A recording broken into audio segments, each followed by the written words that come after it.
6-cı fəsil. Ertəsi gün atamı yolda gəzməyə dəvət elədim. Biz gülə-gülə müxtəlif əhəmiyyətsiz şeylərdən danışırdıq. Mən evə şam talası ilə qayıtmaq istədim. Saat düz 11-in yarısı idi. Vaxtı dəqiqəsinə qədər dəqiq hesablamışdım.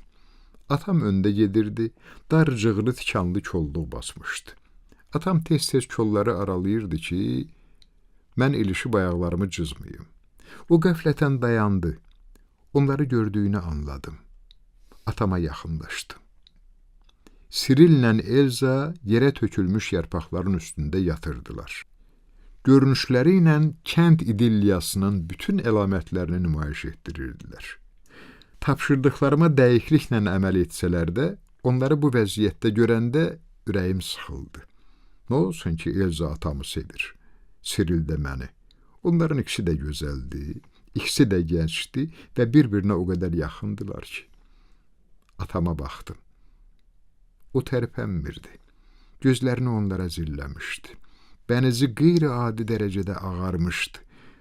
Onun əlindən tutdum. Onları oyatmaq lazım deyil. Gedək. O axırıncı dəfə Elzaya nəzər saldı. Dodaqlarında təbəssüm. Nəhayət ki, yaxalanmış gənc nimfanın təbəssümü. Bütün gözəlliyi ilə arxası üstə uzanmış, qızılı rəngli, kürən Elzaya. Atam sərt şəkildə çevrildi və iti addımlarla oradan uzaqlaşdı. Fahişə, o mızıldandı. Ay səni fahişə. Onu niyə söyürsən? Məhər Elza azad deyil. Azadlığın bura nə dəxli var? Yoxsa Sirilin onunla qol-boyun yatdığını görmək sənə xoş gəlir? Mən daha onu sevmirəm, dedim. Mən də Elzanı sevmirəm. O qəzəblə qışqırdı. Ancaq yenə də xoşuma gəlmir. Unutma ki, mən onunla yaşamışam. Bu isə daha pisdir. Bunun daha pis olduğunu məndən yaxşı kim bilərdi? Yəqin mənim kimi o da Sirillə Elzanın üzərinə atılmaq, onları ayırmaq, mülkiyyətini, vaxtı ilə ona məxsus olanı yenidən özünə qaytarmaq istəyirdi. Anna səni eşitsəydi, nə? Anna? Əlbəttə, o ya anlamazdı, ya da sarsılardı. Bu çox təbiidir. Amma sən, axı sən mənim doğma qızımsan. Yəni sən də daha məni başa düşmürsən. Yəni bu səni heyrətləndirir? Onun düşüncələrini yönləndirmək necə də asan idi. Hətta atamı bu qədər yaxşı tanımağım məni azacıq qorxutdu. Mən heyrətlənmədim, cavab verdim. Ancaq hər halda həqiqətin gözünə baxmaq lazımdır. Elza unutqandır, Sirildən də xoşu gəlir. Sən onu həmişəli itiribsən. Xüsusilə də onunla necə rəftar etdiyini xatırlasaq. Belə şeyləri bağışlamaq mümkün deyil. Əgər mən istəsəm, atam dilləndi. Lakin diksinərək sustu. Səndə heç nə alınmazdı. Mən arxayınlıqla dedim. Çünki biz hər gün onun Elzanı geri qaytarmağa bəslədiyi ümidlərindən danışırdıq. Amma bunu heç ağlımdan da keçirmirəm. O ayılaraq dedi. Hələ bir keçir də. Mən çiyinlərimi çəkərək cavab verdim. Bu çiyin çəkmənin bir anlamı vardı. Xeyri yoxdur, ay yazıq. Sən oyundan çıxıbsan.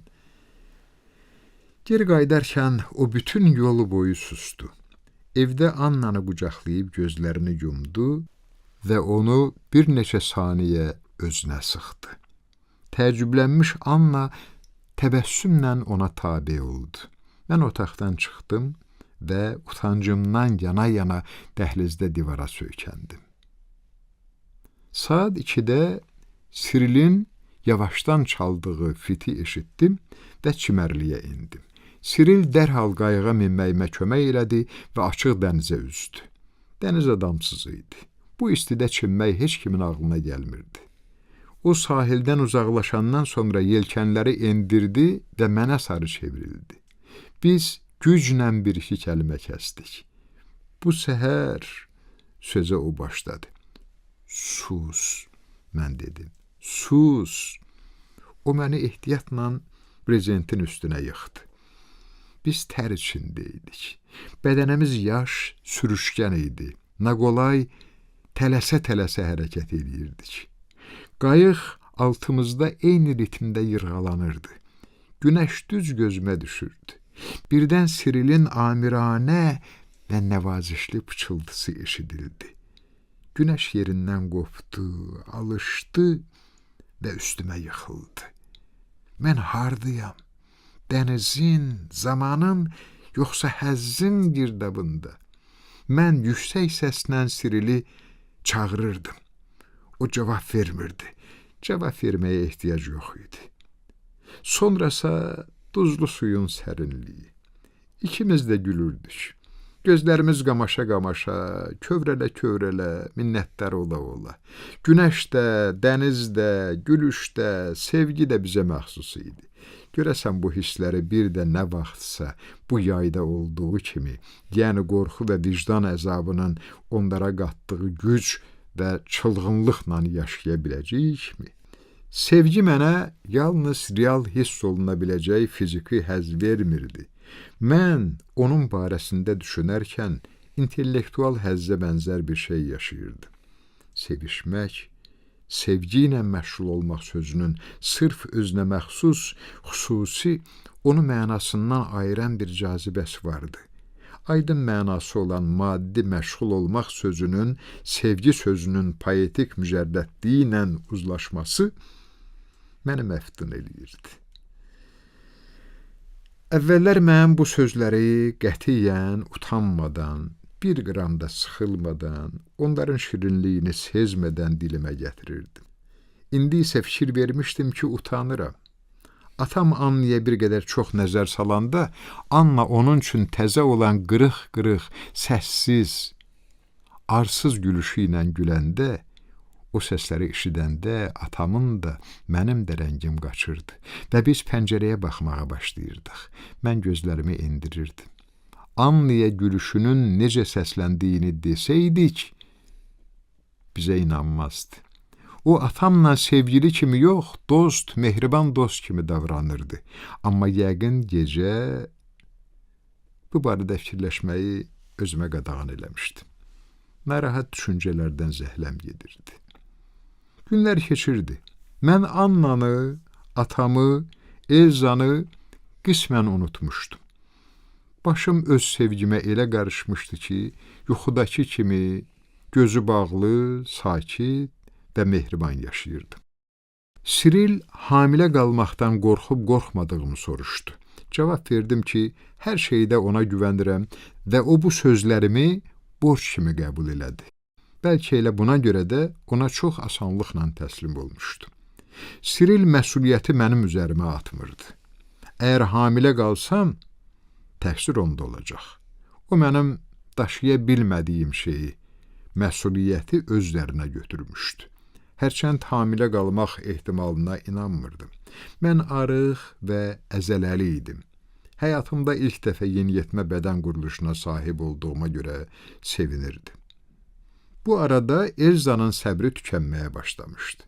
Məni sual atəşinə tuturdu. Daima ya onunla ya da Sirillə birlikdə tutulacağımdan qorxurdu.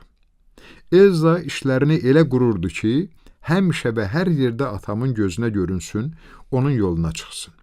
O, xəyali qələbələrindən, öz dediyinə görə atamın gizlətməyə çalışdığı, lakin bacarmadığı ehtirasından zövq alırdı. Mən peşəsi fahişəlikdən o qədər də fərqlənməyən bu qızın romantik xəyallar qurmağını, bir baxış ya da bir hərəkət kimi əhəmiyyətsiz şeylərdən vəcdə gəlməyini təəccüblə izləyirdim. Bunu o, hər zaman harasa tələsən kişilərin dəqiq tələblərinə uyğun tərbiyə almış Elza eləyirdi. Doğrudur, o mürəkkəb rollara alışmamışdı. Odur ki, indi oynadığı rol ona psixoloji dərinliyin ən yüksək səviyyəsi kimi görünürdü. Elzanın fikri yavaş-yavaş daha çox atamın beyninə hakim kəsilməyə başlayırdı. Ancaq deyəsən, Anna heç nə hiss eləmirdi. Atam ona qarşı həmişəkindən daha mehriban, daha nəvazişkar olmuşdu və bu məni qorxudurdu. Çünki onun davranışının səbəbini qeyri-şuuri vicdan əzabında axtarırdım. Bircə qarşıdakı 3 həftə ərzində heç nə baş verməsin. Ondan sonra biz də Parisə köçəcəyik, Elzada. Atamla Anna fikirlərini dəyişməsələr, evlənəcəklər. Siril də Parisə gələcək. Anna burada onu sevməyimə mane ola bilmədiyi kimi, orada onunla görüşməyimə mane olmağı bacarmayacaq. Sirilin Parisdə öz otağı var. Anasının yaşadığı evdən uzaqda. Mən artıq birbaş mavi çəhrayı səmaya, Parisin təkrar olunmaz səmasına açılan pəncərəni, pərvazın üstündə quruldayan göyərçinləri və dar çarpayda yanaşı uzanmış Sirillə özümü təsəvvür eləyirdim.